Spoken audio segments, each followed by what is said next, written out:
بەخێر بێن بۆ پرۆگرامی نایابەکان. خۆشەویستانم، نایابی ئەم پرۆگرامەمان گەنجێک بووە لە کوورانی شاری هەولێری خۆشەویستەوە گەورە بووە، بە زمانێکی جیاواز دواوە و ئەدوێ. شیعرەکانی قسەکردنن، قسەکردنی هەر بۆ خۆی شیعرە. ئەو بەوشەکانی دڵی هەزاران گەنجی دڵشکاوی چا کردوتەوە، بە وتەکانی برینەکانی ساڕێش کردوون و دنیایەکی پیشان ناون پڕ لە جوانی و خۆشەویستی و میهرەبانی و ژیان دۆستی و نیشتیمان پەروەری. با پێکەوە پێشوازی لێ بکەین شاعیر و هونەرمەند و ڕۆناکبیر تەڵعەت تاهیر. کاکەوارەی باش بەخێرهاتی قوربانی و هەر بژیت فەرموو. سپاس دەکەم. مامۆستاجیان بەخێر بێ. جانی من کاک سۆلان تەندروستیت باشە شکر. جناب چۆنی؟ وەڵا سپاس بۆخوا زۆر باشی. هەر جوان دەبی سۆر ئاستە خۆیەوە. چاوت جوانە، سپاس دەکەم. چاوەکەم کاکە مەمنونم. جانی من ئەزیزم. جارێ نازانم پێ بڵێم بەخێربی بۆ هەولێر یا بەخێربی بۆ کوردستان یا بەخێربی بۆ کوردستان 24. قوربانی و بەخێربی. قوربانی و سپاس دەکەم کاکە سۆلان. مامۆستا تەڵات گەنجێک لە کوورانەوە بەڵێ دنیابینیەکی هەبووە، خۆی پێگەیانوە بووە بە تەڵعەت تاهیر. ئەتوانی تۆزێ باسم بۆ بکەی چۆن مەسەلەن جارێ باسی کوورانم بۆ بکە، بۆ پێڵێن کووران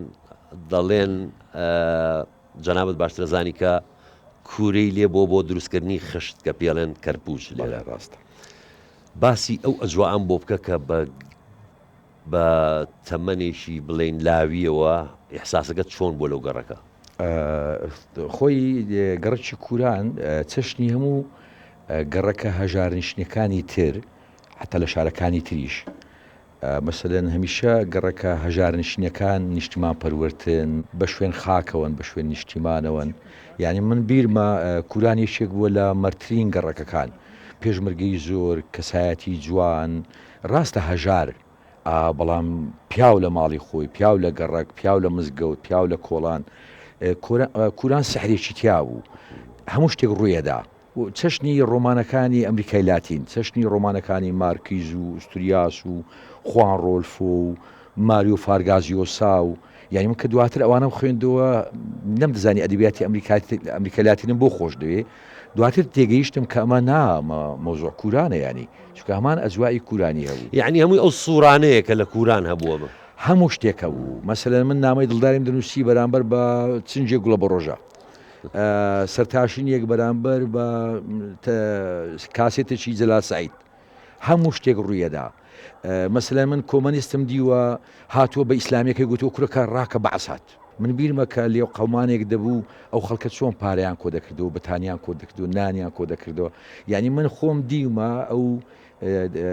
ڕوبع کاغەزەی مەسەلەن کاتی خۆی سەوز بوو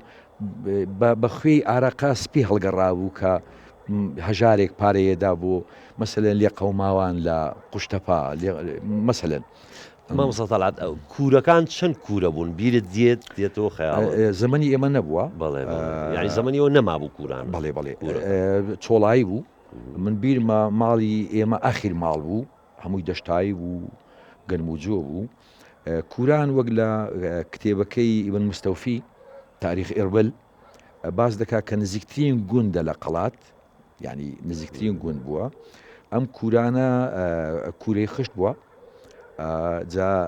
زۆر جاران من پیرەمێردم دیوە لە کووران کە کوڕی شەهید بووە، بەعەز شەهیدی کردووە یان کوشتویەتی، جنێوی بەو عەبدوڵڵایە داوە کاتی خۆی ساحیبی کووران بووە، عەبدوڵڵا کوورەچی کە فرۆشتویەتی. دەیگوت ئەوەندەی خشت دەرهێناوە، یعنی قوڕی نەماوە بەشی سەرمان بکە، بەشی ئەو مەساتە بکە، بەشی ئەومون یعنی شتی وا ڕووی دەدا لەو کوورانە. یعنی من بیرمە شەهید مەناف بەڕەحمەت بێ کە شەهید بوو، دەیانگوت چاوی هەنجوینی بوو. باوەڕ دەکەی پێشەش دوکان لەسەروی ئێمە دڵیان دات هەنجوی بفرۆشت، یعنی باوەڕت بێ. مەسەلەن شەهید سەلام هەبوو لە ئەخیری کووران، مەسەن دەیانگوت خوێنەکەی زۆر قسەی منداڵان و گەنجان و پیرژنان دەیانگوت کە خوێنەکەی زۆر خەست بۆ وەکو ڕووبەهنار بۆ ئێمە ڕووبەهناری پێ دەڵێن مەسەلەن دەبینی ڕووبەهناری دەفرۆشت بە نابەدڵ دەیفرۆشت ئەوەندە ئارەقە و خوێن و فرمێسک و یعنی سەیری کە ئێمە دوکاندار بووین لە کوران بەڵام هەمومان دەبایە کڕیار بینە بری هیچمان لە ماڵێ نەبوو یعنی مۆزمان دەفرۆشت بەس مۆزمان لە ماڵێ دەخوارد کابرا مەسەلەن سەلاجی دەفرۆشت بەس لە ماڵەکەی خۆی تەپەدۆری داناوە سەلاجی نەبوو ئەو خەڵکە مەردا ئازایە ئەو خەڵکە نیشتمان پەروەرە قەدرەشی سیر بوو یعنی لە نوکتە دەچوو قەدرەشی سیر بوو کە دوکاندارن و خۆشیان محتاجن و دەبایە کڕیار بن ینی مامۆستا تەڵات لە شوێنێک باسی ئەوەکەی کە تۆ باینجان وای لێ کردووی کە بەڵێ دەستکەی بە نووسین و ببی بەم تەڵاتایری ئێستا بۆ باینجان ئەو چیرۆکەمان بۆ باسکە دایکم بە ڕەحمەت بێ لەگەڵ مردی تۆش لەگەڵ مردی هەمومان دوکانی میوەمان هەبوو ئەمە سبەیان دەچوومە گومرگ سلێمانی پێدرێن ئەلوا دەچوومە گومرگ میوەم دەهێناوە ئەوانە دایکم بۆ هەموو میوێ قسەی دەکرد دەیگۆ ترێکە دەنگ قڵقل نەبێ دەنگ نەبێ هەڵنەوەرێ مەسەلەن پرتەقاڵەکە نەگوێ ئاگە لە سێوەکە بێ مەسەلەن نەگوێ نەتەپێ بۆ هەموو شتێک بەس بۆ باینجان قسەی دەکرد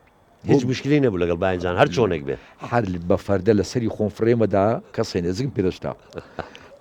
مەسەلەن دائیمە میوەکان هەست دەکرد حتا ئەوانی کێشەی چینایەتیان هەیە مثلەن پرتەقاڵ و لالەنجی و سێ و مۆز وانە لە پێشەوە دادەنرا بۆژواکان بوون دەچووە لای نەخۆش بۆ میوانی دەبردرا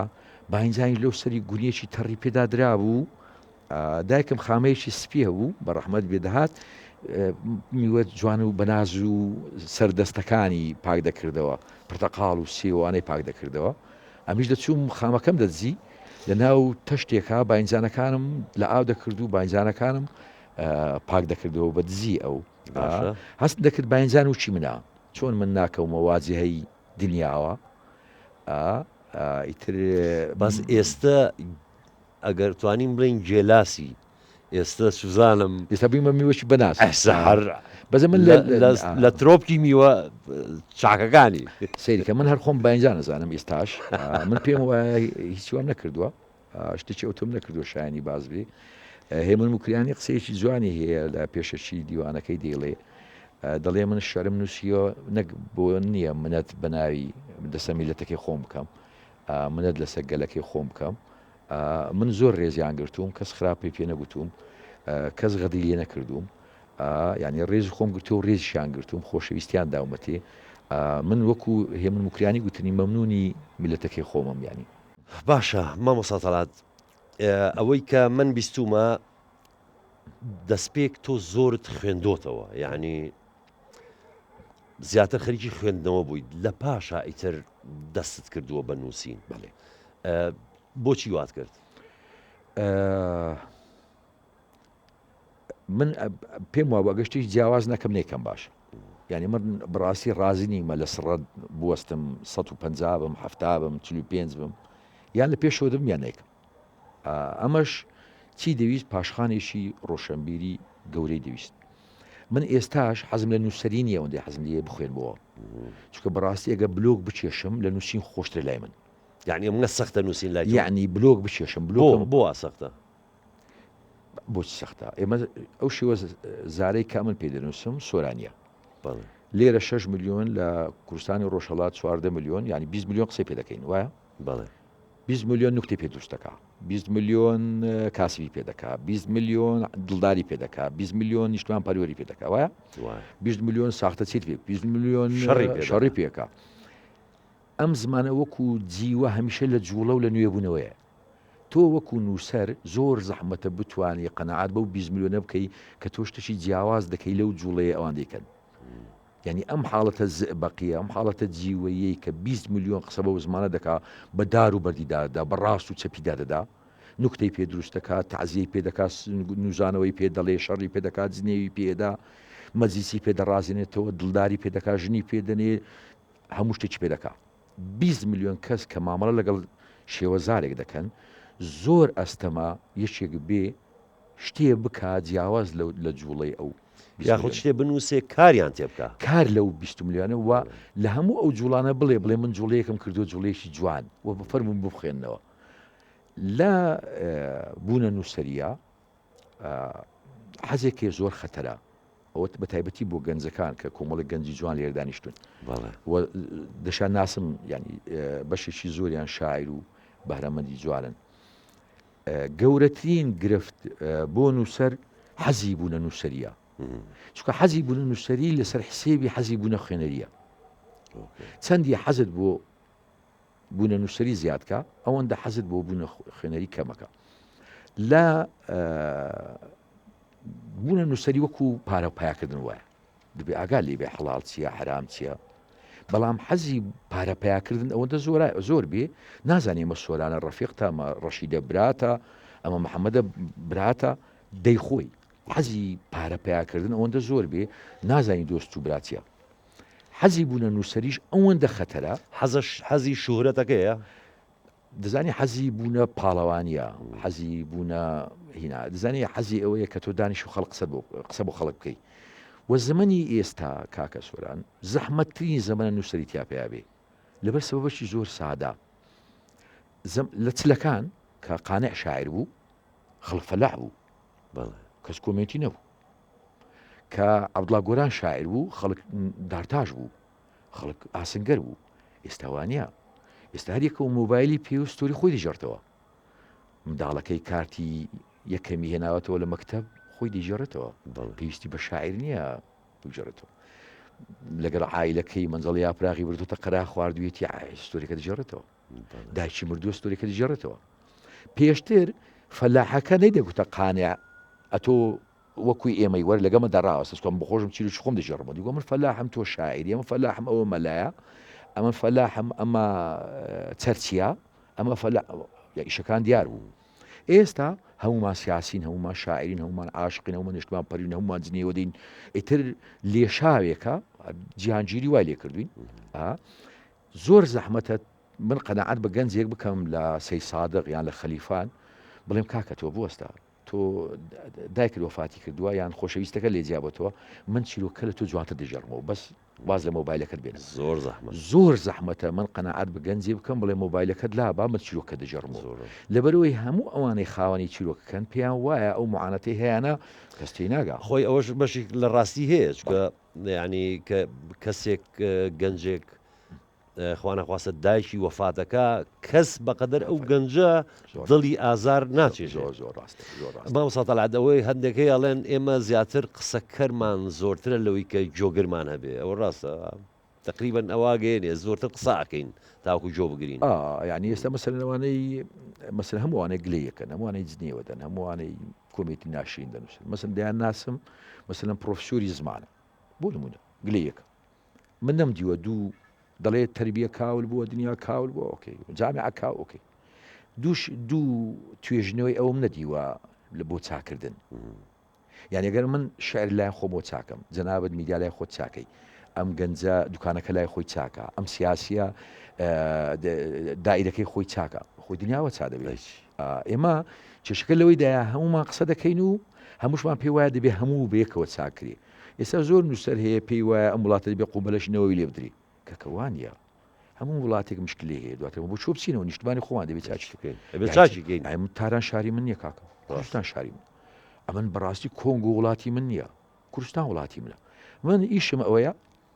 ئەو بازنەی کە بچووکترین بازنەیە چاچکەم لەگە ژنەکەم باش بم لەگە مناڵەکانم بەڕێز بم لە دائیرەکەم دڵسۆز بم لەگە خوشک و برایەکانم باش بم ڕازگۆ بم لە ئەدەبیاتە پیاوێکی خاوێن و پاک و وزە بەخش بم ئەو ئیشی منە مەلایەک لە شوێنی خۆی وەزیرێک لە شوێنی خۆی یەکەوە چاکەوێت زۆر جوان اینجا لەسەر ئەم وزەیە شعرێکی مەسەلەن ئەگەر تا ئێسن کەس گوێ لێ نەبوو بێ شتێک لەو بابەتە لە خەیاڵتا هەیە خۆی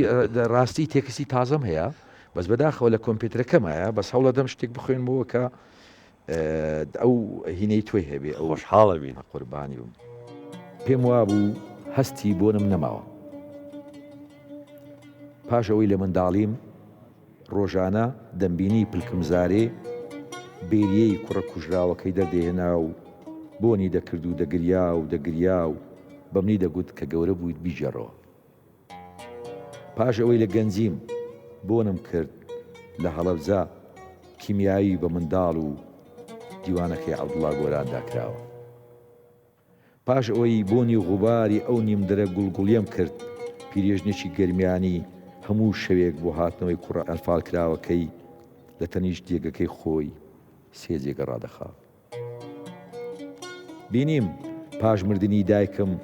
کەس نەبوو بەرە بەیانی جژن کورسەکەی بابم بێنێتە ناوەندی حەوشە و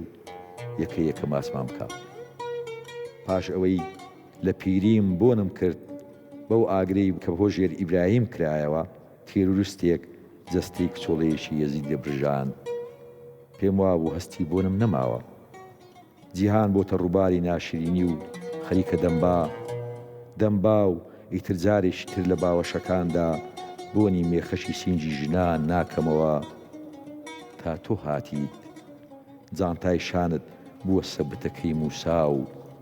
لە شێوەی شوشە عەترێک دەربازت کردن. قوربانی یەکەم جار ئەو شێوازە پیشانەی کە ئاوا مەسەلەن ئەم نەهامەتی بەسەر گەلی کووردا هاتووە دوایی یعنی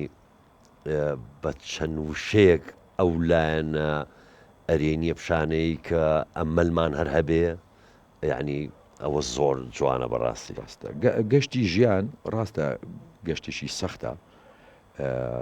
بەڵام گەشتێکی گرنگ و خۆشە. گارسیا مارکیز ئەو ڕۆمانوسە نازدارە قسەیشی دەڵێ هەموو خەڵک دێ بگاتە لووتکە نازانن خۆشیەکە لە هەڵگەڕانەکەیدایە لە ڕێگەکەیە. بەڵێ ینی هەڵگەڕانەکە لە ئەزیەتەکەیدایە. ینی ئەو ململانەی ئێمە دەیکەین ئەو ملوانی باوکت کردوێتی بە ڕەحمەت بێ بۆ تۆ بمنداڵەکانی ئەو ململانەی ئێمە دەیکەین لە پێناونەوەی داهاتوو بەرپرسیارەتێکە کە خۆشەکەی لەوە دانیە بگەینە لووتکە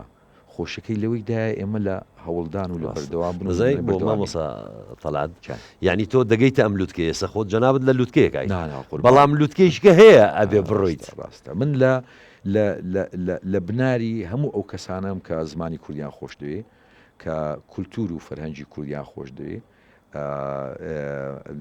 من خۆم بە ڕۆڵەی هەموو ئەو کەسان دەزانم کە لە پێشەوە ئیشیان کردووە. من زۆر جاران گوتومە باپیرە و بابم زۆرن ینی من حاجی تۆفیقی پیرەمێرد باپیرمە ینی بەڕاستی باپیر بەم ینی زادەی ئەوم ئەولادی ئەوم وەچەی ئەوم لە نەسلی ئەوم مەسەلەن عەبدوڵڵا گۆران باپیرمە پەشێ و باپیرمە زێوەر باپیرمە بابت یەکێکە لە باپیرەکانمان ینی لە باپیرانی هونەری کوردیمان ینی. مامۆستا تەڵات ڕای هەندێک لە خۆشویستانمان وەرگرتووە با پێکەوە تەماشایکەین و دوای دێنەوە گفتوگۆکەین فەرموون.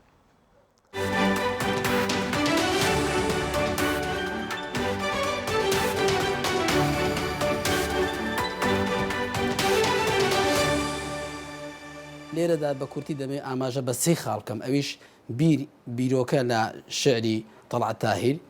و هەروەها زمانی شعری لەگەڵ وێنەی شعریە. سەبارەت بە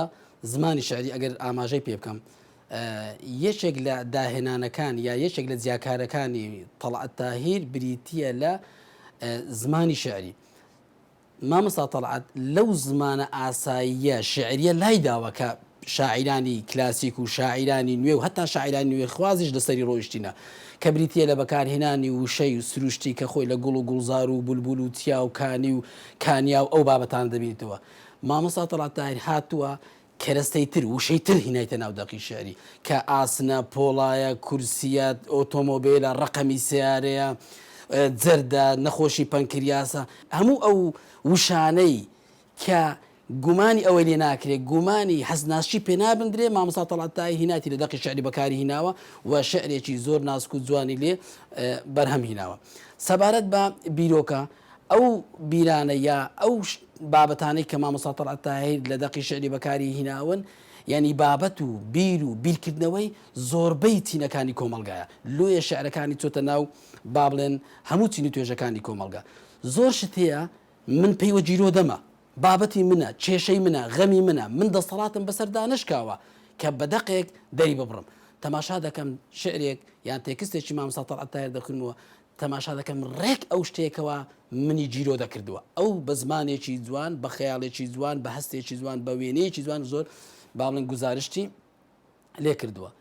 خاڵێکی ترکە دیاکاریە لە شعرەکانی مامۆستا تەڵعەت تاهیر وێنەی شعریە. مامۆستا تەڵعەت تاهیر نهاتووە شعرێکی دوور و درێژمان پێشکەش بکە لە پێناو یەک وێنەی شعری. هاتووە خۆی مادی کردووە خودی وێنەکەمان پێشکەش دەکات ڕۆحی وێنەی شعری یەکسەر ینی شعرەکانی مامۆستا تەڵعەت تاهیر کە دەخوێنیەوە وەکەوە ئەلبۆمێکی شعری بکەی بەس تەماشای وێنەکە دەکەی. شعرەکە بێ پێشەچی و بێ پاشەچی و بێ ئەملا ئەولایە یەکسەر جەوهری وێنەی شعرەکەی پێشکەش کردووە. ئەو وێنەیە با بڵێن هەستاوە وێنەیەکی بەرجەستە کە ئێمە لە ژیانی ڕۆژانە دەیبینین لە سناعە لە لای دارتاشێک لە لای ئاسنگیرێک لە لای با بڵێن وەستای پەلەمێزێک لە نەخۆشخانەیەک دەیبین. ئەو هاتووە بابەتێکی کۆمەڵایەتی یا بابەتێکی دەرونی با بڵێن لێکی داوە ئاوێتەی کردووە بۆ ئەوەی چ بکە بۆ ئەوەی گزارشتی لێ بکەم. ئێمە لە ڕابردوودا ئەگەر سەیری ئەرشیفی شعری کوردی بکەین بەسەر دوو چەمەکدا دابەش بووە، یان شعری نیشتیمانی بووە بەرەنگاری و نیشتیمان پەروەری بووە، یان شعری خۆشەویستی و دڵداری بوو. کاک تەڵعەت هات مەسەلەی عەشق و خۆشەویستی بە فۆرمێکی تر داڕشتەوە، یعنی بە زۆرێک تر پێیوتین خۆشەویستی ئاوایە. تۆ گە سەیرێکی کاک تەڵعەت لەو شوێنێک کە باسی دایک دەکات جیاوازە لەگەڵ شاعیرێکی تر، یان کە باسی باوکی دەکات جیاوازە لەگەڵ شاعیرێکی تر، باسی کرێکارێک دەکات. هات ئەو بڵین کەرستە و کەلوپەلانەی بەکارهێنا کە لە ژیانی ڕۆژانەی خەڵکدا خەڵک خۆی دەدۆزێتەوە. من نەبێتە مبالەغە جاری وا هەیە خەڵکی وا دەبیستم دوکاندارێکە یان کابرا کرێکارێکە لە واڵەکەی خۆی لە فەیسبوک یان لە ئینستاگرام شعرێکی کاک تەڵعەتی پۆست کردو خۆی دەدۆزێتەوە. پێم وایە سادە و ساکاری گرنگە و خەڵک دەتوانێت زووتر هەزمی کا زووتر وەریگرێ. کاک تەڵعەت ئەو سادە و ساکاری کردو بە کەرەستەیەک بۆی هەم کرێکارێک هەم مامۆستایەکی زانکۆ هەم قوتابیەکی دواناوەندی و قوتابەیەکی سەرەتاییش و تا دەگاتە ئافرەتێک کە لە ماڵەوە لە چێشخانە خەریکی شێش دێنانە خۆی لە ناو شارەکانی تەڵعەت تا بدۆزێتەوە وا لێ دەکات جوێی لێ بگری. لە دوای کۆچی دوایی شاعری گەورە شێرکۆ بێکەس و شاعری گەورەمان مامۆستا عەبدوڵڵا پەشەوی یاخواتە من درێژ بێ هەموو ئەو شاعرە بە ڕێز و ئازیزانەی کە خەریکی نووسینن ڕێز و حورمەتم هەیە بۆیان و چاوەکانیان باز دەکەم هیوادارم دڵگران نەبن. ئەگەر لەو ڕێگە جوان و ڕاستێکی ئەوان دەیانووسی کاک تەڵعەت هات بەرزە پردێکی دروست کرد وتی من لێرەوە دەنووسم ستایلێکی تر و جۆرێکی تر و فۆرمێکی تری هێنا ناو نووسینەوە. پێم وایە کاک تەڵعەت ئێستا خەڵکێکی زۆر حەز دەکەوە کە ئەو بنووسێ حەز دەکەوە کە ئەو قەڵەمەکەی بگێتە دەست. اینجا کوردبڕی لە شعری کاک تەڵعەتدا زۆر گرنگە کە جاری وا هەیە لە دوو دێڕا پەیامێکی زۆر گەورە ئەدا و لە چوار دێڕە لە سێ دێڕە ئەتوانێت چیرۆکێ بژێڕێتەوە چیرۆکێکی مانادار درێژدادڕی کەمە و هەر ئەوە شەوای کردووە کە خوێنەر و وەرگر و بیسەری کاک تەڵعەت هەمیشە خۆی ناو شارەکەیان بدۆزێتەوە. یەک لە سەرکەوتنی شعری کاک تەڵعەت بە تایبەتی ئەو ئەزمموی ئێستاکەی زۆر بە زمانێکی سادە دەنووسێ بەڵام بە مانایەکی قوڵ. کاک تەڵعەت ئەو شێوازە شعرە سواوەی گۆڕی، یعنی تۆ چۆن تێر بخۆی بە دوو کۆپلا لە باتیەوەی بێ 5 پاراگراف بخوێنی. شعرەکانی کاک تەڵعەت هەندێک جار بەڕای من وەکو ئەو دەرمانان کە کەسە کە شێرپەنجەی دەبێت چەند کۆرسێک وەردەگرێ، یعنی ئەوانەی کاک تەڵعەت لەو ئاستەدایە، یعنی کۆرسی دەرمانی شێرپەنجەیە بەس بەڕۆژی کە کۆرسی هەز بزوێنی جوان نییە، چونکە ئەوەندە قوڵە و بەڕاستی پێوی هیلاکە بێ. ینی ئەو چونکە ئەو شعرانە بیریان تێدایە و بیری قوڵیان تێدا و هەندێک جار لە ئاستی فەلسەفەدان کە دەتوانی تۆ لەوەوە بێ بابەتێک دروست بکەی ئەو بابەتە کە مەغزای فلم بێ. اینجا کاک تەڵعەت کاقوبات و شێرکۆ بێکەس ئەوانن کە لەتیف هەڵوەت زۆر باسی دایکەکان، چکە بەڕاستی پێشتر لەو دەقانەی پێشتر ینی خەڵک شەرمی کردێ باسی دایک بکە، بۆیە کاک تەڵعەت داهێنانی لە شعری دایک کردووە، داشی زۆر جوان بەرز ڕاگرتووە. بۆیە ئەم پێم خۆشە کاک تەڵعەت ناو لێ بنێم شاعری دایک. ئەگەر کاک تەڵعەت کورد نەبێ لە هەر شاعری هەر وڵاتێکی کە بە ئێستاکە لە ئاستێکی زۆر بەرزا بوو و کاک تەڵعەت دەبوو یعنی دیوانەکانی کە چاپ بکرا وایە لەسەر ئاستی دنیا بیان و نوتبابە ئەوڕۆ چاپەکرێ خەڵک فەرمو سرەی بۆ بگرن ئەوە کارەکانیت و ئێستا کە شعری کاک تەڵعات وەربژێردرێ و خانەی باش و دەستگای باشی لە پشتا بێ بۆ بڵاوکردنەوە کاک تەڵعات یەکێکە لە شاعیرە گەورەکانی دنیا.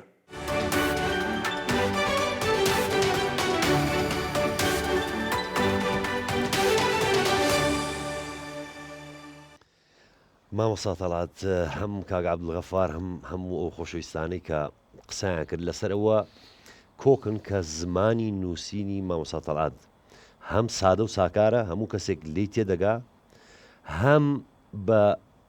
کورتی و پوختی وێنەکەت نیشان دەدا ئەوە چۆن واکەی مەسلەی سادەیی یان سادەی لە داڕشتن و قوڵی لە بیرکردنەوە ڕاستی لە عەبدوڵڵا گۆرانەوە دەست پێ دەکا. عەبدوڵڵا گۆران زۆر سادەیە جادە چۆڵ و سێبەر و کاتی بەیانی ڕۆیشتم خەیاڵای ئەمڕوانی بۆ سەوزایی دەور پشتم بۆ ئاسمان بۆ شاخی بەرزخانووی تازە دنیای جوان هیچیانە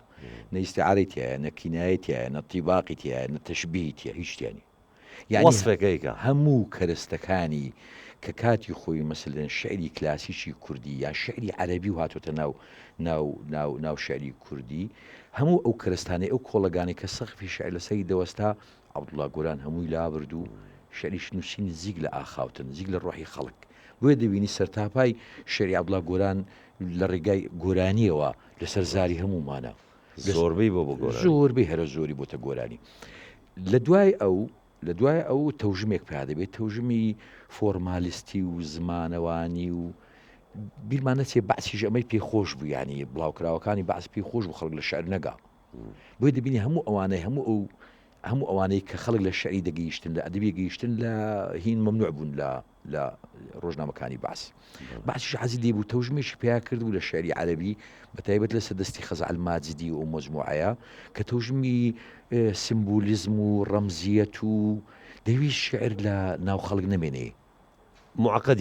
معقدی کردو و هەموو شتێکی معقد فێڵشتیە دەمنی وەگرە ئۆکەی یعنی هەموو شتێک کە ئالۆزم کرد ئێستا تو سەیریکە مثلا من قسەی ژنم ئالۆزە قسەی خوشکم ئالۆزە قسەی دراوسێم ئالۆ بەس قسەی دایکم ئالۆز نەبوو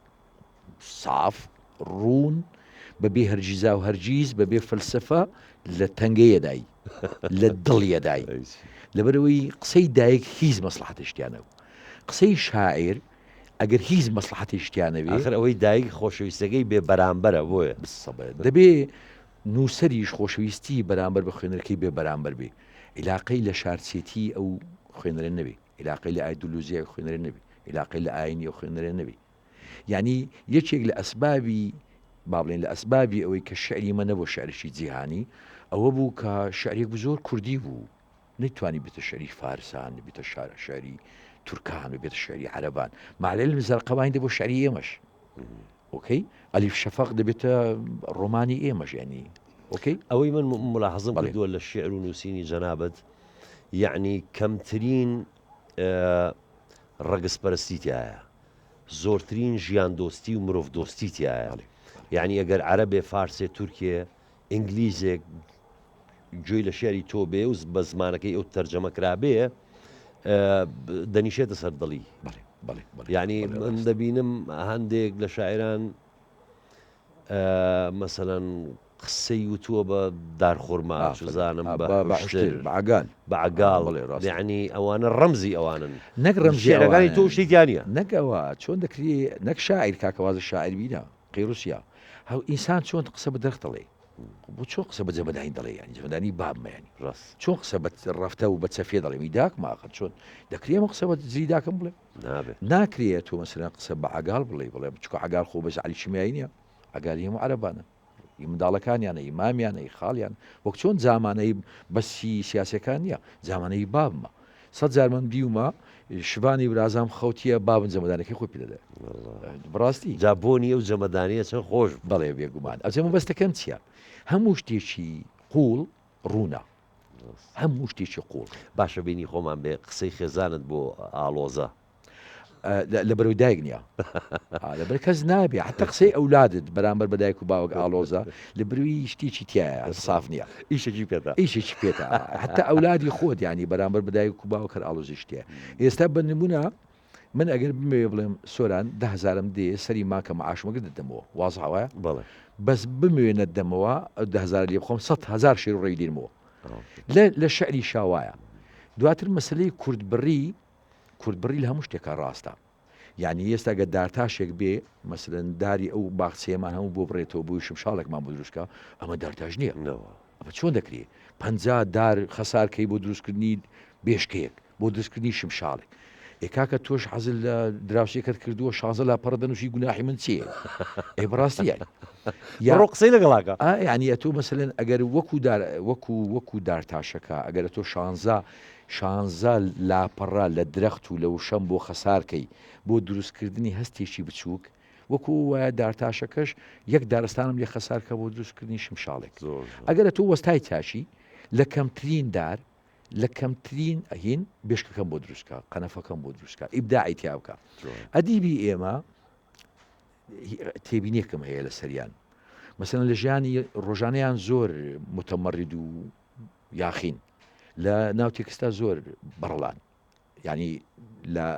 مەفروزەوا بێ ینی ئێستا ئەلبێر کامۆ لە ناو تێکستا زۆر بەڕڵایە تێکەشتێنیە داڕشتن تێک دەشتێنێ وشە تێک دەشتێنێ شتاقی کاتەوە بەڵام لە ژیانی کۆمەڵاتی زۆر پیاوەشی محتەرەمە ئێمە وانە لە ژیانی کۆمەڵایەتی زۆر یاخین لە ناو تێکستا زۆر محافظکار و محترمن یعنی زۆر سەیرە لەوێن دەر 100 پەپولی تێدایە لەولە شەق لە ژنەکەی هێرەدا و منداڵەکانی دەرکردیە و زۆر سەیرێنی پارەی خەڵکە خوا و نامل و ژنی خەڵکە نری و برا ئێکاکە تۆ شاعری سەرچاو بەڵام ئەو یاخی بوونە بخە ناو تێکستەوە فەرمو زمانم بۆ تێک بشتێنە فەرمو فۆرمم بۆ تێک بشتێنە نەک لە کۆمەڵایەتێکە تەمەڕوو دەکات یعنی ئێستا مەسەلەن بنمونە کاکە سۆران ئێستا بینی من و خێزانی خۆم بینی من و براکانم بۆچی بێتە مۆزۆی سوسیال میدیا مەفروزە تێکستەکەم بێتە مۆزۆی سوسیال میدیا یعنی ئێستا نێوانی تو براکەت بۆچی بێتە مۆزۆی سوسیال میدیا مەفروزە بەهرەکەت ببێتە مەوزوع لای خەڵک تێکستەکەت ببێ من هونەرمەند دەبینم ئاکتینگەکەی تەمسیلەکەی نەبووتە مۆزوع لای خەڵک شخصی خۆی بۆتە مۆزوع لای خەڵک گورانی بەکەی نەبووتە مۆزوع لای خەڵک شخصی خۆی بۆتە مۆزوع لای خەڵک ئۆکەی زۆرینەش بەڵێ ڕاست ئەم گەنجە خۆشەویستانە لێرن بڵێ بە دڵنیاییەوە پرسیار دروست بۆ لایەن بڵێ فەرموو ئەو کاتتان باش کاک تەڵات هەمیان باسییان لە کورتبڕیەکانت کرد هەمیان باسییان لە دەقە کورتەکانت کرد بەزە من دەمەوێت شتەچکە پرسیاری شتەچکە لێ بکەم کۆمەڵە قەسیدە رێ مەسەرە عەبدوڵڵا جێبەگوارێ و پایزی زەعیم و نالی و ئەوانە ئەو کۆمەڵە دەقی گۆرانی ئەوانش ئایا هەز ناکەی بە بۆنەی نووسینی ئەو کورتە دەقانە غەدر لەو قەسیدانە تو یعنی ئیمکانێکی باش تێ لە بۆ نووسینی قەسیدەی لە بۆ نووسینی تێکستی گۆرانی دۆچی ئێستا کەمت کردیتەوە یان بەتەمای هیچکە بنووسی بەڵێ سپاس براجان مامۆستا تەڵعەت ئەو پرسیاری ششکەن ئەگەر بیرمان ناچێتەوە وانە ناناکیت وڵایە من هەز دەکەم دوو پرسیاری بکەم بە زۆر بە کورتی یەکیان شتێک خەریکە پەیدا دەبی یان پەیدا بووە وەک ئەدەبیاتەشی هەولێری ینی بە زمانەشی هەولێری مەقسەد بە شێوەزاری هەولێری بە شێوەزاری هەولێری بەفعال زۆر شیرنە مامۆستا ئایا هەر لایمە شیرنە یان ئەوە تا ئەمە هەژارتر دەرکەوتینە خەریکە شتێک پەیدا دەبی لە لای ئێمە و زیاتر دێتە پێشەوە و ینی حەز دەکەم شتێک لەسەرەوەی بڵێ یەکێکە لۆ لە ئەدەبیاتی نوێ وە دەردەکەویتن کە گەورەترین سەرچیان نۆستالژیایە ینی بۆ شێوە دەردەکەوی بەڵێ ڕاست سەبارەت بە و تێکستە درێژانە ئەوانە بەڕاستی شعر نین ئەمانە دەقی واڵان دەقی واڵا بەس لە چێشانیە لە سەروایانە دەقی واڵا کرانەوەی بەڕووی سیناریۆ بەڕووی چیرۆک بەڕووی پەخشان ینی دەقی واڵا تۆ دەیکرێ مەسلەن چیرۆکێک دراما بێ درامایە گۆرانی بێ شعرێک پەخشان بێ پەخشانێک شعر بێ مەوزوعەکە خۆی ئەوە دەخوازێ کە فراوانی کەی یعنی ئێستا مەسەلەن عەبدوڵڵا جێبەگوارە نەدەکرا بە 4 دێڕ بێڵێم بەڵام باوەڕ کە دەمتوانی بە 300 لاپەڕە بێڵێم من کردومەتە 2 پەرەگراف و نیو یان پەرەگرافێک و نی و شتەش لەو بابەتەیە یعنی بە پەرەگراف و نیو یەک ڕەنگامە بتوان وای بکەمە یەک ڕۆمان بەڵام دڵنیام کاریگەری لاپەڕە و نیوەش نەدەما بۆ مەسلەی نووسینی قەسیدەی درێژ وەکو گوتم خۆی وا دەخوازێ مۆزوعەکە وا دەخوازێ مەسەلەن من چیرۆکێکم هەیە مەسەلەن ئەو کچەی لە ئاسمان هاتەوە وای دەخواست بیکەمە 4 پەرەگراف ئەمە دەکرا بەهاش دیێر بێڵێم لە برەوەی هەموو ئەو مێژوەی تێدا بوو کە مێژووی ناوچەی هەولێرێ و مێژووی دابوونەریت و تەقالید و ئەوانە مەسلەی بەردەوامی و واسێنانم لەم جۆرە نووسینە بەڕاستی خودی مۆزوعەکە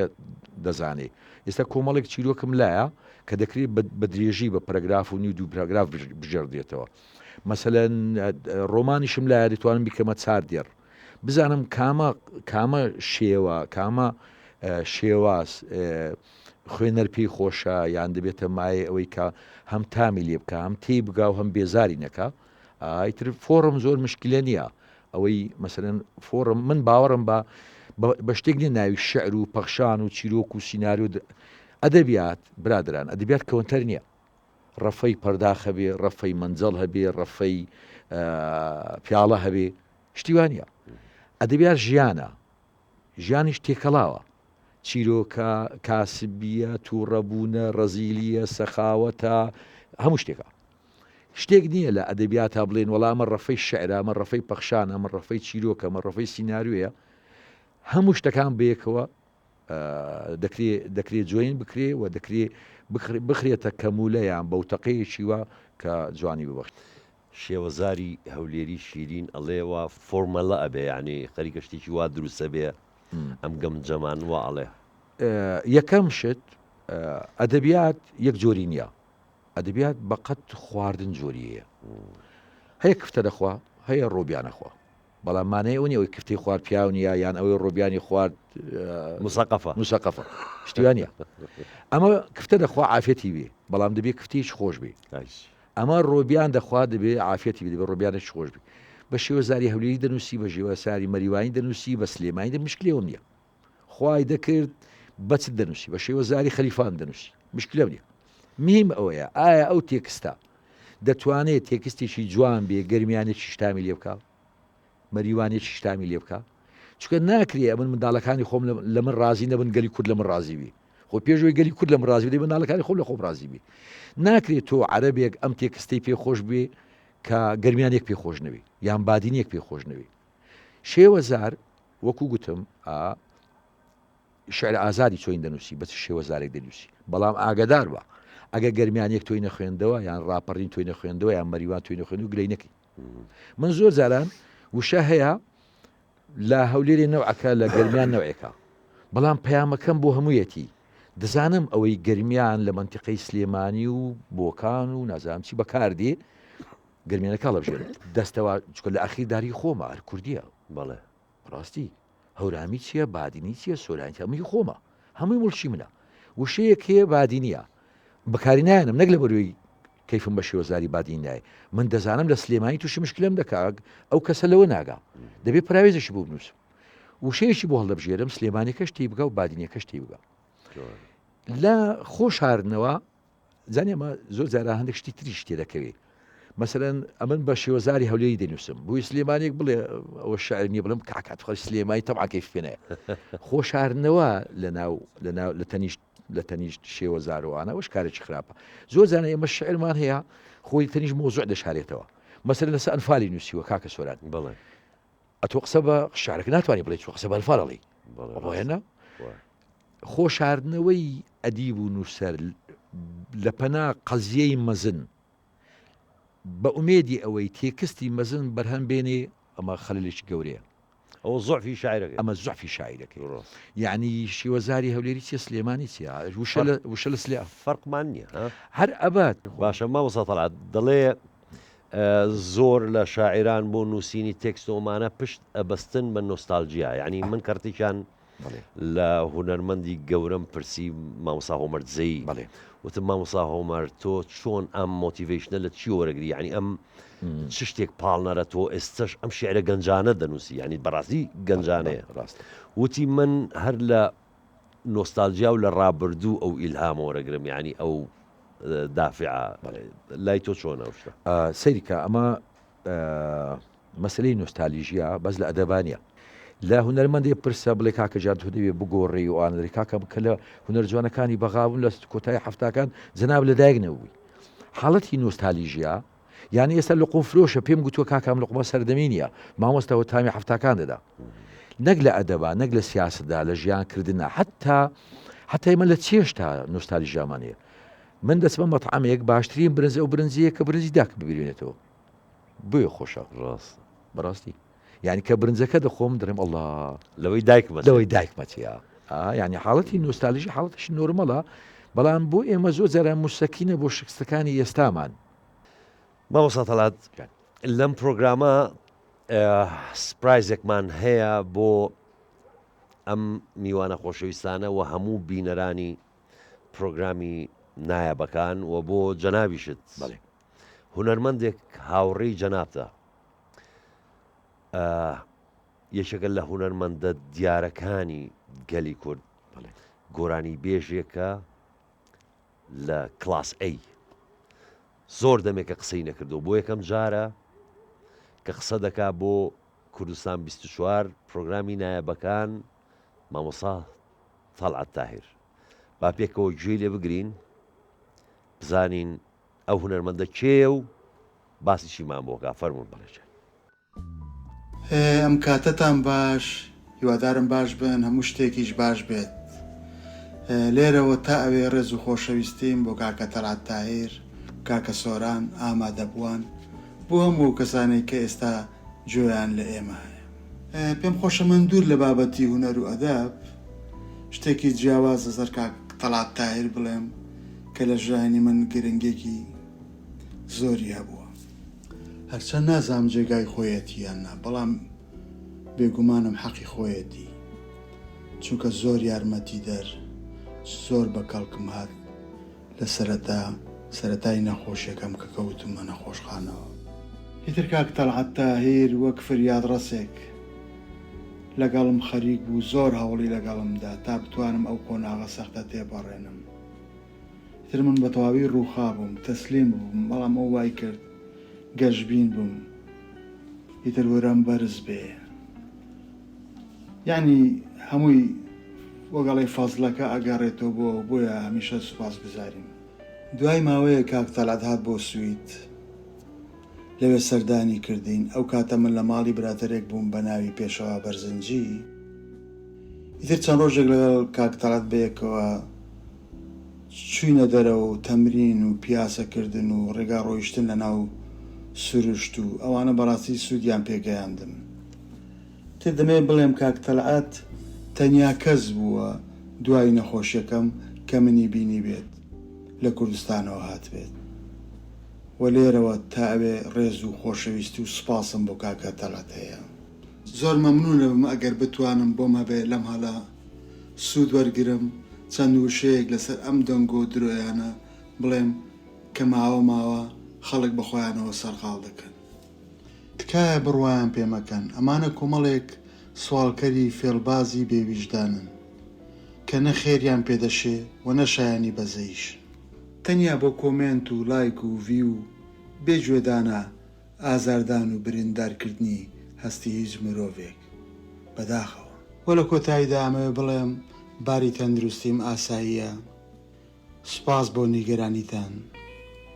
و من کە ڕۆژێک لە ڕۆژان هونەرمەند بوو پەشیمان نیم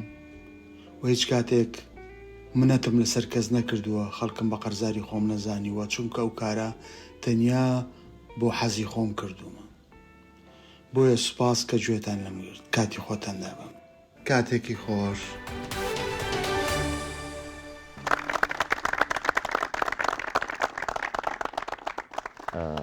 زیادە سعد دەڵێ تەڵعەت تاهیر فریاد ڕەسی من بووە من کەم چاوم پڕاوەوێ بەس لەگەڵ ئازیز یەکەم لەگەڵ بیستی دەنجی کاکە زیاد چاوم پڕاوە بوو سوپاس بۆ جەناب سوپاس بۆ سوپرایزە کەم تۆخۆم نەدەکرد کاک زیاد فریادڕەسی هەزاران و هەزاران بووە فریادڕەسی شەوانی تەنیایی زۆر خەڵک بووە فریادڕەسی دڵی شکاوی زۆر کەس بووە، فریادڕەسی دڵخۆشکردنی زۆر کەس بووە کە نەخۆش کەوت هیچی لەبارەی نەخۆشیەکان نەدەزانی. من داوا لێبوردن دەکەم لێرە یەکەم جارشە بۆی دەجێڕمەوە کە من زۆر زار درۆم لەگەڵ کردووە. برادرم هێناوە محامی بووە، کردومەتە دکتۆر بەس دوو قسەی لەگەڵ بکە بێتەوە تاقە پەیاکە. یعنی گوتوێتی دکتۆرێکی دەمارم بۆ پەیاکە کە ئەو هیچ معلومات لەسەر دەمار نییە. من دەستم نەکەوتوە گوتوتی سەعاتش کە دەمەوێ هەست دەکەم دەمارەکانم وا یان دڵی دڵم دڵە کوتێمە. کەسم هێناوە هیچ پەیوەندی بە دکتۆریەوە نەبووە. لە دائیرە گرتومە گوتوێتی تەمرینم پێ کردووە ئەمە برادێکمە لە سویدا نەخۆش کەوتووە دڵە کوتێ گرتوێتی من دەزانم هیچ نییە بەس ئەو باوەڕ ناکە تۆ دەکەم بە دکتۆر و پێی بڵێ 2 لیتر ئاو بخۆ و قاوەیش تاڵ بخۆ چاکەبی شربەتش فرش بخۆ پیاسەیە بکە 100 مەتر وەرە و بڕۆ لەسەر پلیکانە چوار بڕۆ خوارەوە. یعنی من داوا لێبوردن دەکەم کە جارەوە درۆم لەگەڵ کردووە بەس بۆ ئەوەی ئەو باش بێ بەس بۆی ئەو نەڕوخێ لە بروی پیاوێکی نازداری ئێمەیە پیاوێکی دڵشکاوی ئێمەیە زۆر زار برینداریەکەن کاکە زیاد 20 ساڵە نەئەزێتی کەسی داوە لە نۆ کابینەی حکوومەتی هەرێمە دینارێکی وەرنەگرتووە بە کەسی نەگوتم ماتەمکە بە کەسی وە تاکە و نەرمەندیشە 20 ساڵە بێدەنگە و خەڵک گوێ لێ دەگری. ئەخە زۆر زەحمەتە من 20 ساڵ نەنووسم و خەڵک بۆ خوێندنەوە. یعنی ئەمە بەس لە پیاوی گەورە دەوەشێتەوە بەڕاستی. یعنی ئەمە لە یەکێکی وەکو شکسپیر دەوێت عەبدوڵڵا گۆران دەوەشێتەوە، لە یەکێکی وەکو قادر کابان دەوەشێتەوە، لە یەکێکی وەکو لە شوێکی وەکو مامۆستا حەسەن زیرەک دەوەشێتەوە کە لە هەفتە و گۆرانی تازەی نییە و من دوێنێ گوێم لێ دەگرت. مامۆستا تەڵعات ئەم پیاوە ئەم هونەرمەندە ئەمگە گەورەیە ئەوە ئێستا من باسی دەکەم لەم پرۆگرامە پێش ئەوەی کە ئەم ڕیکۆردە دەنگیە بکات بۆ ئێمەی بنێرێ من قسەم لەگەڵا کرد وتی سۆران آخر بەرنامەکە هی تەڵعات تاهیرە من نامەوێ یعنی من نامەوێ مۆزوع من بم تەڵعات تاهیرە وتم مامۆستا زیاد تۆ بە 20 ساڵ جارێ قسەیەکەکەی یعنی ئەوەنگە گەورەیە ئەو پیاوە بەڕاستی زۆر ئینسانە زۆر ژینگە دۆستە زۆر مرۆڤ دۆستە 20 ساڵە کەسی ئەزیێت نەداوە ئەگەر بە لەفزێکیش بێ. من زۆر جاران تووڕە دەبووم ئەو پاساو دەێنێتەوە پیاوێکی گەورەی ئێمەیە. من حەز دەکەم لە کۆتایی تەمەنیدا لە شارەکەی خۆیوی لەم چەند ساڵی ماوە بێتەوە کوردستان ئێمە هەموو حەز دەکەین بەڵێ هیوادارم هەمومان هانی دەین ئەم دەنگە ئەو بەهرەیە ئەو توانایە چەندی پێمان دەکرێ هانی دەین و ئەو دڵشکانەی ینی بابزانێ ئەگە 4 کەس غەدی لێ کردبی 40,000 کەس خۆشی دەوێت خۆشی دەزانێت. یەک پرسیاریکە کاتەکەمان زۆر کەمە یەک پرسیاری تر دەتوانین وەرگرین تۆ دەقەینە تۆش یەک پرسیارگە و تەواوی تر. سپاس بۆ دیدارە مامۆستا. ئێمە مستامان زۆر بمان گەنجەکان خۆمان لەناو تێکست و شەکانی جەناب دەبینەوە. ئەزمێ احترافی بکە کە جەنابەت لە گەنجی یان ئێستا خۆ لە ناو تێکستی شاعیرەکی کورد یان بیاین خۆ دۆزیتەوە گەر. من وەکو گوتم باپیرم زۆرن هەموو جۆرەکانی شعرم خۆش دەوێت بەس بە تایبەتی ئەو جۆرم خۆش دەوێت کە بەهی من ناچێت. یعنی بە تایبەتی ئەو شعرم خۆش دەوێت کە وەکو من نییە. ئەو شعرانێک کە وەکو هی من نین وەکو ئەوەیە مەسەن کابرای دوکانی فەلافلی حەزیلیە بچێت لەو سەر دۆڵمەیەخوا لە فەلافلەکە ڕاهاتوە لە هەمبرگەرەکە ڕاهاتوە دەچێ حەزی لێ لەو هین جگەرێک بخوا لەسەر عارەبانەکە. من ئەوانەی پێیان معجیب بوون زۆرن بە دەرەجەی یەکەم نالی بە دەرەجەی یەکەم نالیە یانیگە بیان ژێرم گەلێ زۆرن. مەسەلەن من زۆر معجیبم بە متەنەبی زۆر معجیبم بە ئەدۆنیس زۆر معجیبم بە نزار قەبانی معجیبم بە مامۆستا پەشێو حەز لە شعری تازە دەکەم حەز لە شعری هەشتاکان دەکەم شعری هاشم سەرازم پێخۆشە شعری دشاڵان پێخۆشە شعری کەریم دەشتیم پێخۆشە تامیان لێ دەکەم چکە وەکو من نین. من بڕیارمدا ڕێگایشتر بگرم تا چەند سەرکەوتون تایە ئەوە مێژوو بڕیارەدا وڵای ئەمەش بڕیارمان داوە سەرکەوتووی پرسیارەکەت بە کورتی زەحمەت تا چەند لەگەڵەوەی دایی ئەگەر گەنجێک مشکلەکی هەبوو بنووسیتن بەس نووسینەکە لۆ خۆی بی یعنی خەمی خۆی دەرببڕی ئەگەر شتەکی هەیە دەرببڕی بینیتە سەر قاغەس زۆر سوپاس دەکەم قوربانی نووسین وەکو هەموو یاریەک وایە لیاقەیە من زۆر جاران هیچ ئیشم نەبووە 3 ڕۆژان خەریکیەوە بوو مەوشەیەکم هێناوە تەنیژ وشەیەکە دامناوە بزانم چۆنە هێلکەم هێناوە تەنیژ بیرەم داناوە بیرەم تەنیژ ماستاو داناوە ماستاوە من تەنیژ یاپراغ داناوە بزانم دەگونجێ وەکو کیمیاگەرێک دوو کەمولەیە کە ئەم دوو مادەیە تێکەڵاوکە بزانین تەفاعولەکە تاقیکردنەوەکەی بزانە هەڵە چێ نووسین لیاقەیە وەک چۆن ئێستا یەکێک دەتوانێت 2 کیلۆمەتر بڕوا یەکێک دەتوانێت 10 کیلۆمەتر بڕ لەمە ڕسۆنە بەشداری بکە ئەمەی تر تەمرینی زیاترە بۆ گەنج تەمرین زۆر زەڕورە بۆ ئەوەی کە معاناتێکی هەبێ و بنووسێ من پێم وایە خراپترین تێکست ئەو کاتە لەدایک دەبێ کە ئینسان معاناتیەیە یعنی تۆ کە یەکێکت خۆش دەوێت خراپترین تێکست دەنووسی خۆ لە منی وەگرا لەبەر ئەوەی ئەوەندە مۆزوعەکەت لە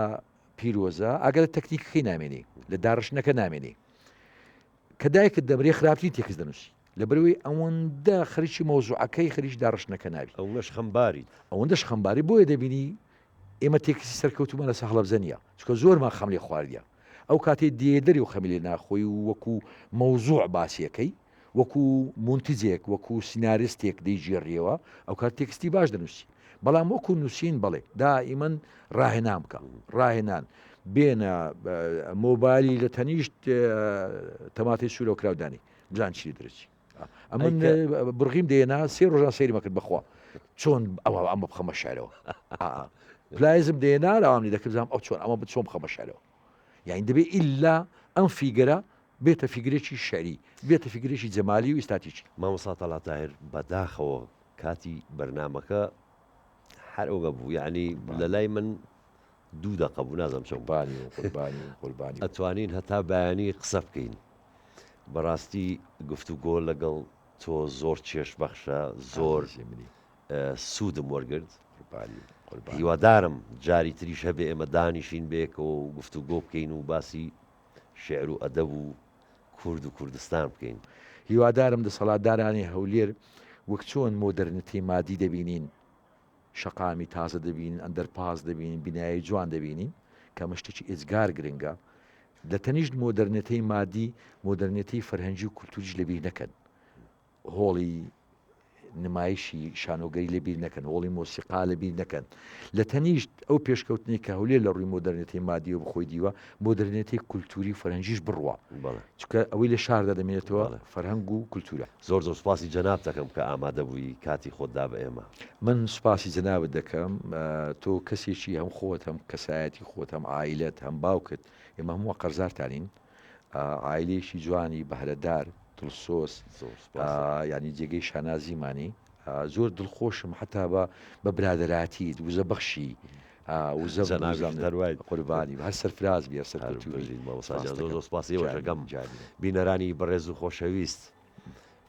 هەتا بەرنمەیەکی تر و نایابێکی تر بەخوای گەورەتان ئەسپێرم خواتان لەگەڵ و کاتیش خۆش قوربانی